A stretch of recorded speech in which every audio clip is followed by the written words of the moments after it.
Hello, welcome to my YouTube channel. This is Sarah here with you. So today I want to show you something a little bit different than your normal how to draw tutorials. I want to show you a how to paint tutorial, or my techniques in painting. So first of all, in the techniques that I use for characters, as you can see, I start off by giving a base to the characters. Now, as you can see, I do have different ranges of pencils from 6 till from H till 6B. So that's my ranges in pencil. And what I do is actually this is a 2B pencil, Faber-Castell 2B. Now what I do is actually I color like the hair and the eyes with this 2B pencil. Whatever, you know, the amount of shade, you know, if you want a dark or light or whatever you want. So just color that. I think there's going to be a lot of stuff where I'm going to do it like in time lapse, because this is going to be extremely boring just watching me color like this.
Some shading around, because, you know,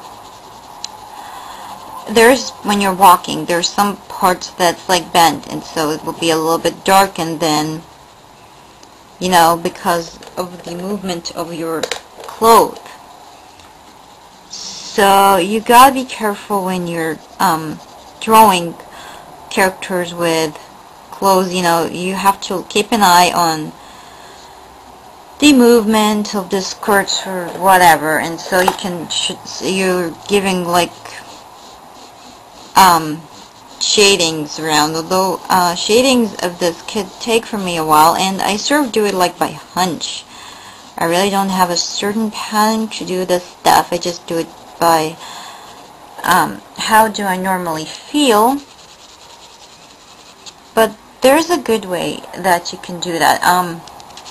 Let's see, the part that's moving, the part that you're concentrating on, which is moving, I think that is supposed to be like, you know, what's in front is supposed to be that one that is less lighted, like this one. This one is probably the most front position, so that's supposed to be like the most lighted, and then this one is a bit dark, you know, this one, it's behind it, so it's a little bit darker here. Okay, and then you have, excuse me, and then you have this part, which is, I don't know, but this is something that goes between the two legs, so it's kind of a little darker because it's back behind the second leg, like this. And I think this is starting to somehow make some sort of weird sense to a lot of people, but I haven't really studied, you know, the whole shade and light thingy, so it's just based on sense. There's a lot of people who would understand how this works because they have studied the whole light and dark thing, so they will understand how this really works. So I think it sort of gives you a sense of what I'm doing, right? anyways, if you really don't like doing skirts, just stick with pants. They're much easier because they don't have like a lot of details as doing skirts and all this. And just adding some finishing touches and just darken it a bit. Yeah, I think that's pretty much reasonable enough to go by. And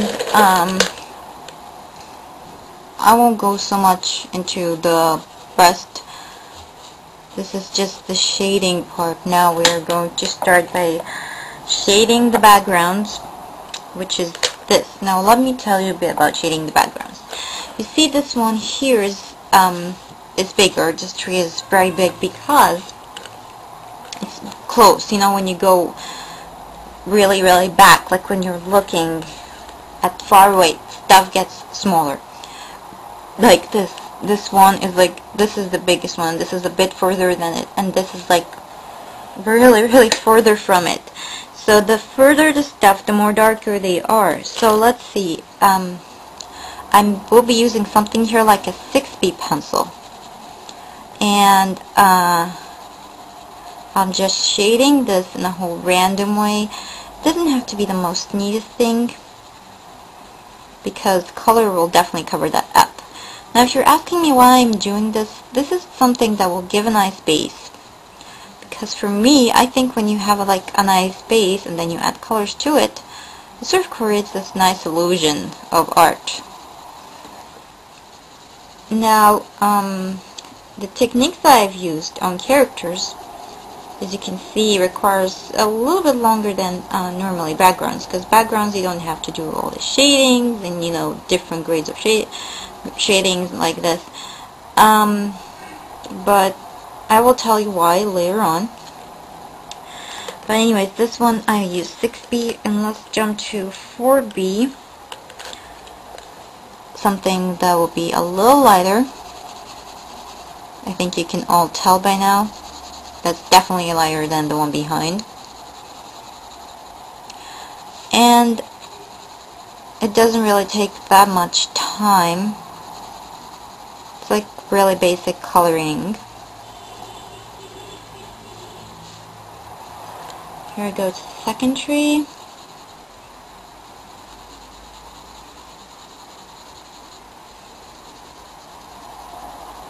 And you can always erase the extras later on before you do your painting. I'm just doing it in one direction there. They will look much neater when you're doing it in one direction. You know, like this. This is the direction I'm choosing. You don't want to do it something like this and then like this. It will look weird. Okay, now final one. Let's see. I will choose something like a B. And there we have it.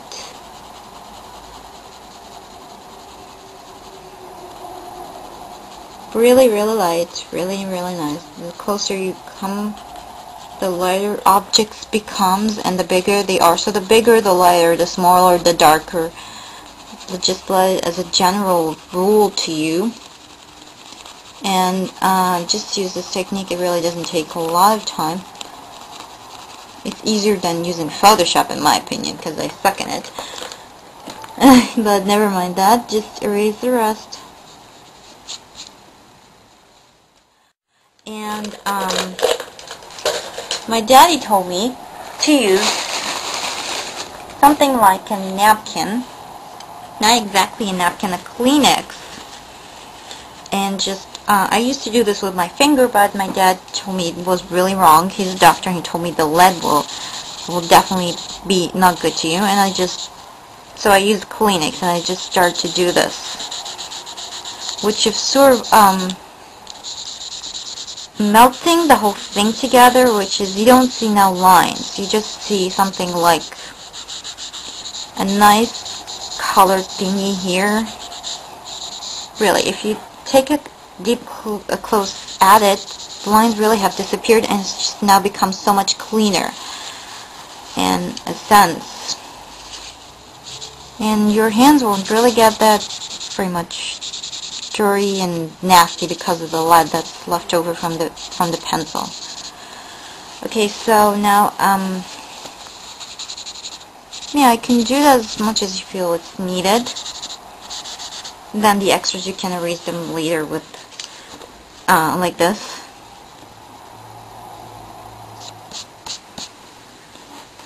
Just do this too. And now let's go to the trees. Now you can see this is a nice trick, and erase that. Now you can see how the colors have changed, or the base that I've used is sort of like changing. And in backgrounds, really don't concentrate that much, because you know, most of your concentration is on your character. So your backgrounds doesn't always have to be neat, so very much neat. If you just keep everything neat, it's gonna take forever to do it. You just something really nice and simple. Don't overdo it. Just keep it clean and nice. And when there's something, when you're doing this every tree, always try to when you're doing this thing, try always to flip the paper or flip the Kleenex into a clean side, because there's always leftovers. So when you're, you know, if you're doing that with the dirty side, it's going to leave those leftovers. It's going to look darker and it's going to look weird. So make sure to use, you know, in the same degree, to use the same side, or and when you're going to something lighter, you can use a cleaner one, or you can start from lighter to dark. You know, like here first, then this. It's really up to you. Okay, I could say this is basically almost ready now to start coloring. Okay, so now I want to show you the stuff that I use in coloring my characters, and I do have different colors for characters and different colors for backgrounds. This is the one that I use for coloring my characters. This is Faber-Castell 48 bar color pencils. So I have the range of 48 colors, which is really so not the amount that I need. I need so many more colors than that, and that's why I'm using the coloring techniques here, which is giving the character different bases. So when I'm adding colors, it will give me different results. Although I do a lot of mixing, but this base thing is much easier. And you know, for mixing colors, sometimes when you mix colors, they always come really weird, and you don't want that. You just want something really nice. So I use the base technique, and I just add colors on them. Now these little bad boys, this is my older package. I actually got two packages. This is my older one. I just wanted to show you what's inside. There are two bases here, and you can find somewhere in two bases. One with a paintbrush. There she is, the paintbrush. There it is. Come on. So these colors is technically super easy to use, and for people who suck in painting like me, because I really do, and not the best painter out there. So what I'm going to do now is I'm going to color the characters with different characters in different colors in time lapse, and then I will come to explain what I have done so far. So I'm going to time lapse mode now.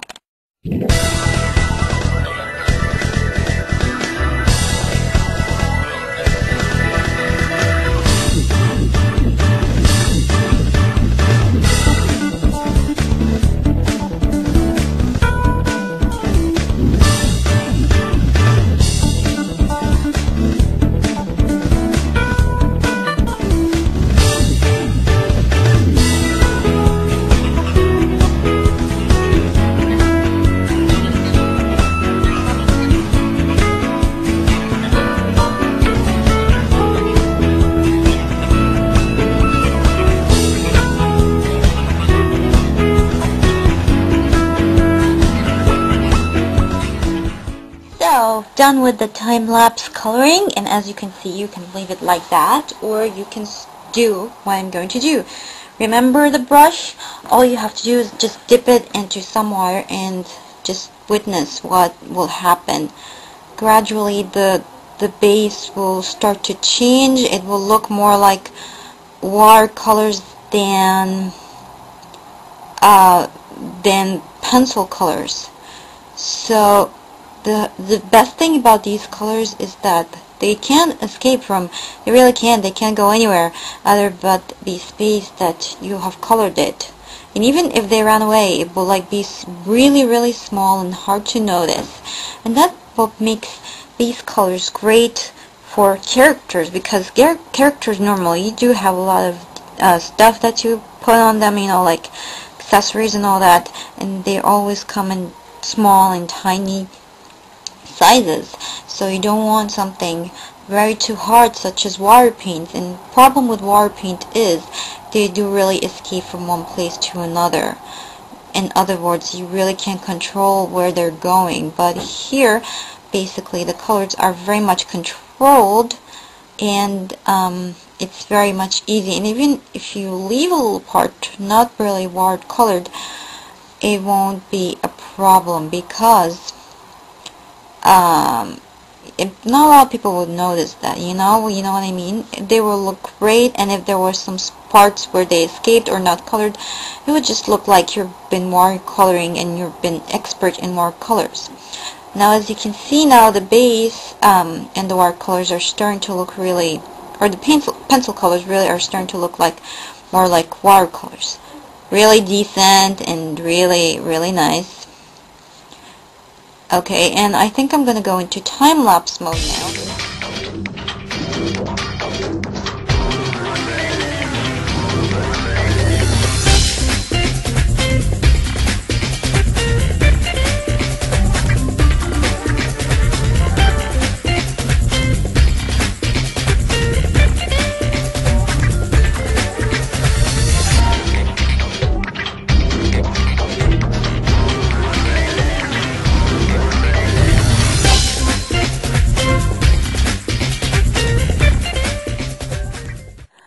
Okay, I was just finished with my speed art, and as you can see, what I did in color. Now I will explain to you how do I do the background. So in backgrounds, I don't have a certain sort of coloring stuff or coloring equipment to use. I just use any sort of watercoloring. As you can see, it's let me just open this for you. It's watercolors.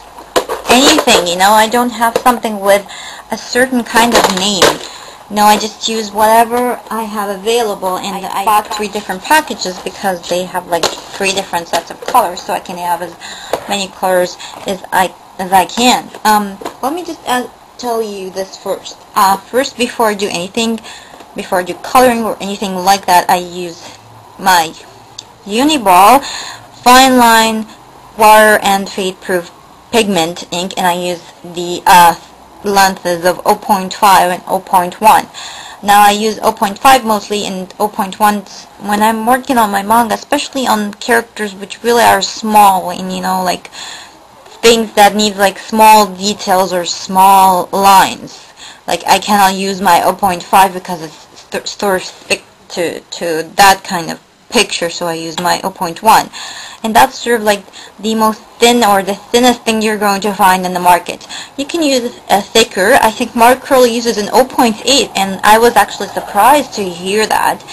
It was extremely thick, but you can use whatever you like. You can use 0.1 or 0.2 or whatever.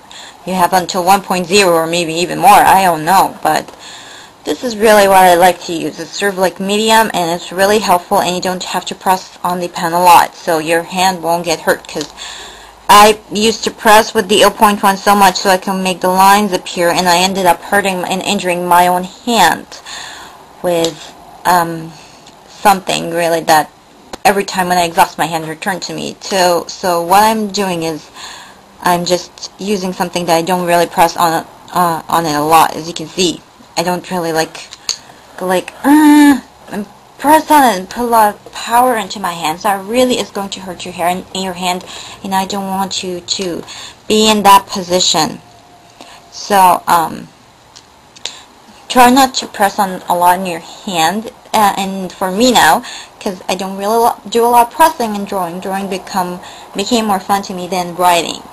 Believe it or not, I do more drawings than I do writing in lectures in college, because drawing is much easier to me.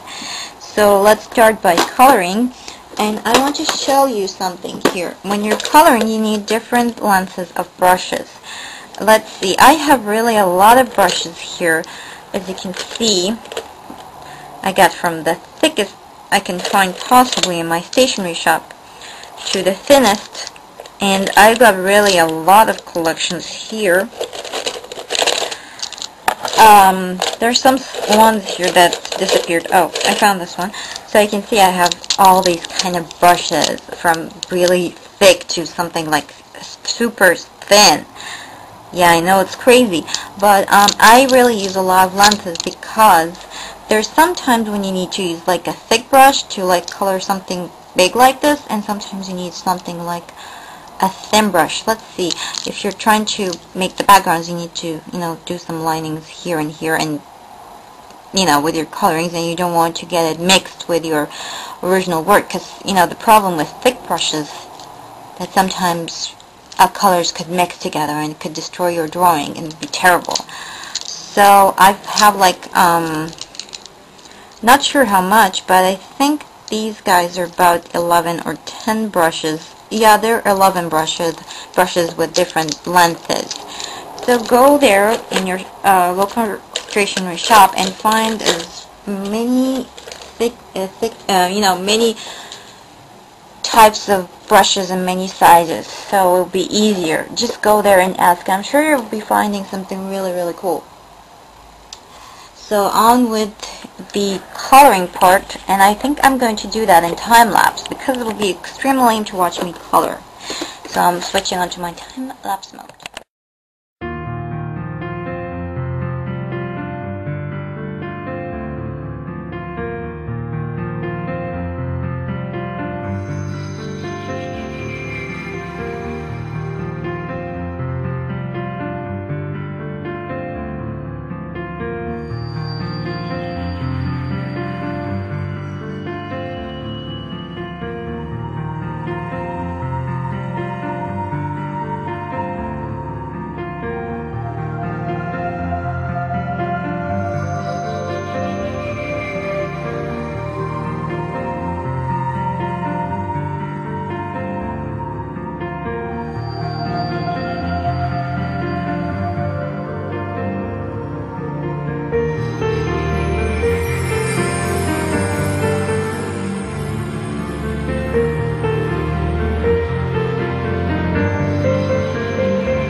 Okay, maybe it's not the best painting out there, but just so you know, it's quite hard when you're putting your paper up straight like this.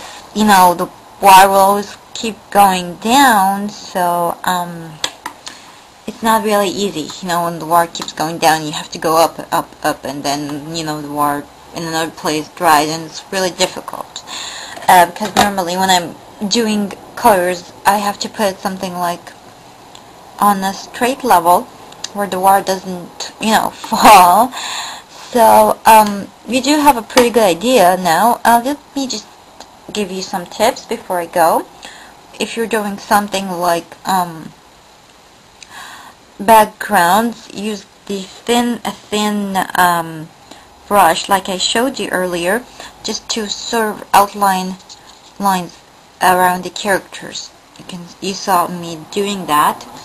I would do normally more, but because of the position is really extremely hard, so I really want to finish it quickly.